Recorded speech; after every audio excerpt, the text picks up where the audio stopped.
Have you ever asked ChatGPT or Gemini a question and got a boring, robotic answer? The problem isn't the AI, it's the persona. Today, I'm going to teach you a technique called persona prompting. It's the secret to making AI sound like an expert, a teacher, or even a friend. Let's get started. So, what is persona prompting?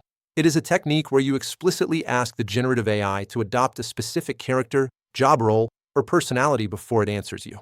When you don't set a persona, the AI acts like a generic encyclopedia. But when you give it a role, it changes its vocabulary, its tone, and its style to match that expert. Let me show you the difference. If I ask AI, explain inflation, it gives me a dry definition about purchasing power and economics. Boring, right? Now, look at this persona prompt. You are a wise, funny grandmother talking to her 10-year-old grandson. Explain inflation.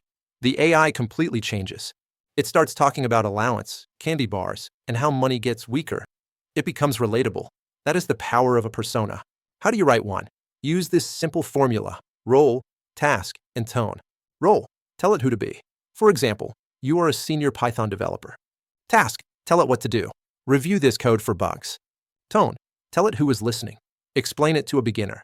Put it together, and you get perfect results every time. So next time you open your AI tool, don't just ask a question. Give it a job. Try acting as a professor, a travel agent, or a hiring manager and see the difference.